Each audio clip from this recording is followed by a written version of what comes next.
So, chapter 21 is our final chapter for this week. It's about cognition, so your thinking, motivation, and your quality world. This chapter is a little bit lengthy, but it is the chapter you're going to have an assignment for, so make sure that you pay attention and take good notes. Here are our objectives for chapter 21. So, the first thing we need to talk about is the difference between inspiration and motivation.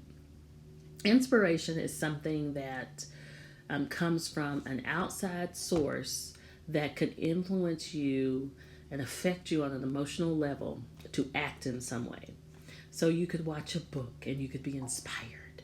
You could read a book and be inspired. You could watch a movie and be inspired, or you could hear a speech and be inspired. So that's like we have motivational speakers. They should actually be called inspirational speakers because all they do is they affect you in some way emotionally to act in some way. Motivation, on the other hand, is something that comes from inside of you. It's arousal, awakeness, awareness, or alertness you feel at some deep level that prompts you to take some type of action. So a person is motivated based on what's inside of them. Okay, you could hear an inspirational speech and feel like, oh yeah, I want to go conquer the world. But if you're not motivated, you'll just still sit there on the couch. So know the difference between inspiration and motivation. Inspiration is, something you feel on an emotional level from an outside source, and motivation is something you feel on the inside of yourself to take some action. All right. So we have cognition. Cognition is our ability to perceive, conceive, and process information internally. It's the act of thinking. So motivation is a part of your cognition because you will act in a certain way based on how you think. So your motivation can be intrinsic or extrinsic. And we're going to talk about those differences in just a moment. So, extrinsic motivation is when you are motivated by factors outside of yourself, usually an incentive like money or praise.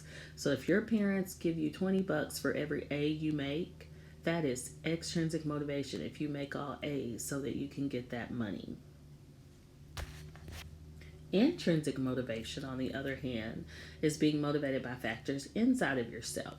And that's like making good grades because you feel good about it, because you love learning. And I think we already talked about both of those forms of motivation before. You also have to be aware of something called the J curve, especially if you're an extrinsically motivated person, because sometimes they can fall victim to the J curve. Because if you have too much extrinsic motivation and not enough intrinsic motivation, the J curve could happen. So let's take a look at what the J curve is. So notice if you look sort of at the graph, and it kind of is supposed to be a bell curve, but it's then slanted to make a J. So pre-incentive productivity, notice that means before you get something, your performance is low. Then once an incentive is offered, your parents say, I'm going to give you $20 for every A you make. Notice your productivity increases a little. Whenever your exam is completed or the end of the grading cycle is reached and you're about to receive your reward, notice that your productivity is peaked. And then after you gain the reward, your productivity quickly declines again. So the J curve is for people who are extrinsically motivated. Their level of motivation oftentimes is in the shape of a J until they receive another incentive. The drive reduction model is a theory of motivation that's based on our keeping our lives imbalanced, or what we call homeostasis. So this theory says that humans seek to maintain homeostasis. So if you are thirsty or hungry, that means that you satisfy your need for balance, and you satisfy your need for thirst and hunger by drinking or eating something so that you don't get too weak or anything like that. So you want to keep your body in balance. The next theory of motivation is the optimal arousal model. And this is what your assignment is going to be about. So make sure you understand this one. This is a theory that states humans have a built in need to be aroused, that all of us have a built in need to be alert, aware, and awake. This theory says that if you're aroused, if you're awake, you're aware, you're alert, then you can perform your best. So you can perform well in a soccer game because you're on your A game. On the same token, the optimal arousal theory says that if you're not aroused, if you're kind of, groggy, not really paying attention, if you're playing a team that's considered a weak team, you could lose to them because you didn't perform. And how many times do athletic teams lose to bad teams because they don't really put forth their A game? So it doesn't matter if you're an athlete who you're playing, you should always perform at your very peak according to optimal arousal, because if you don't, you could fall victim to losing to somebody who's way worse than you because you aren't on your A game. The Yerkes-Dodson law. It is very similar to optimal arousal. Yerkes-Dodson says that there is an optimum level of arousal that we should have for completing a task, depending on how hard it is. According to Yerkes-Dodson, if you're over-aroused, if you're anxious or too nervous, or if you're under-aroused, if you're too relaxed, you won't perform your best. He also says if you are moderately aroused, then that's when you have your best performance. So that's like, let's just say you are in band and you are going into a competition, solo and ensemble, and you get up there and it's time for you to perform your solo, and you're way too anxious, you're way too nervous. You're probably going to not perform at your best. You're going to mess up. And if you're too relaxed, like, it doesn't really matter. Like if you have a nonchalant, you don't care attitude, you're probably also not going to perform well. So Yerkes-Dodson says that we should be moderately aroused. That means you should be concerned, but ready, and know that I've done everything I can do to do well on this task. And then you will have your best performance. And then there's also a theory called the quality world theory. That was created by William Glasser. And he said that one of the most effective ways for us to have intrinsic motivation is to identify and maintain our personal quality of world. So the best way for us to find intrinsic motivation, especially if we're people who are extrinsically motivated, usually is to find and identify and maintain our personal quality world. So I'm going to tell you what that is. So Glasser says that our quality world is something that exists in our own mind. And he said it's made up of 3 parts. The mental pictures we have about the people we most want around us and the people we want to associate with. The things we most want to own and experience. And then also our values or core beliefs that we hold very dear to us. So it's like this chart. Our quality world is in our mind. It's the people we most want to be with, the things we most want to do or accomplish, and our core values.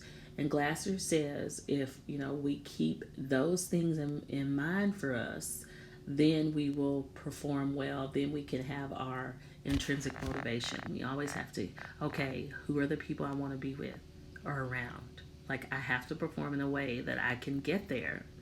And what are the things we most want to do or accomplish? And then what are my core values and beliefs? Because if you keep those things in mind, then it will help you from making decisions that kind of get you outside of your quality world. And lastly, we're going to talk about Maslow's hierarchy of needs. This is a theory that also supports motivation and quality world. It was created in 1970 by a man named Abraham Maslow. It's a needs-driven theory, and he says that the central theme that human beings have is that they are driven to fulfill certain needs in an order from bottom to top. So from physiological to self-actualization. So here's a chart that explains Maslow's hierarchy of needs. So we start with your physiological needs. That's like your need for food and water. Those are your basic needs. I always tell students to think of the homeless population. The homeless population's main goal is to fulfill their physiological needs, to have food and water. Then, once your physiological needs are met, then you can try to fulfill the next level, your safety needs. And that's your needs for having a home and security.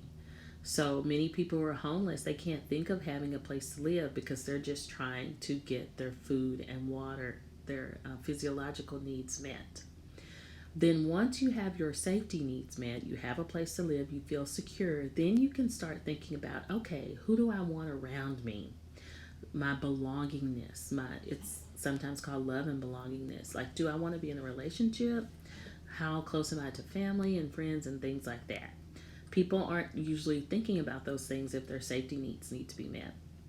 And then after you have your love and belongingness needs met, then your self-esteem needs are met. And that's your need to feel good about yourself and feel worthy. And then after you feel that, then you can reach the peak, which is self-actualization. And that's the need to feel like you've accomplished everything you needed to accomplish in your life. I will tell you, a lot of people never reach self-actualization. And just because you reach one stage doesn't mean you have to stay at that stage. If you think about where we are in our world today and what people are experiencing with COVID-19, unfortunately, there are people who were all the way at self-esteem. They felt good about themselves. They had love and belongingness, who are right now trying to get their physiological needs met.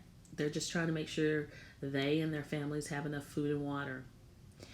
Some people are still trying to make sure they have their safety needs met, because if they lost a job, then they have to make sure that they have a roof over their head. And so it's hard to think about sort of the top of the chart if the bottom of the chart is not met first. And as you might be imagining, as you're thinking about this chart, there are some criticisms of Maslow. Many people, researchers, believe that his theory is not consistent. It's not accurate. It wasn't developed using a scientific method, so there's nothing that we can prove and we can ever say is absolutely 100% right for every human being. And many people also believe that his model shouldn't be called a hierarchy of needs. It should be called an evolutionary model, because human beings are mostly motivated to survive and reproduce, and our needs and desires are based on survival. So that is everything you guys need to know for chapter 21. I am posting an assignment that has to do with this chapter in Google Classroom. So make sure you guys finish that. And if you have any questions, see me in my office hours next week. Thank you.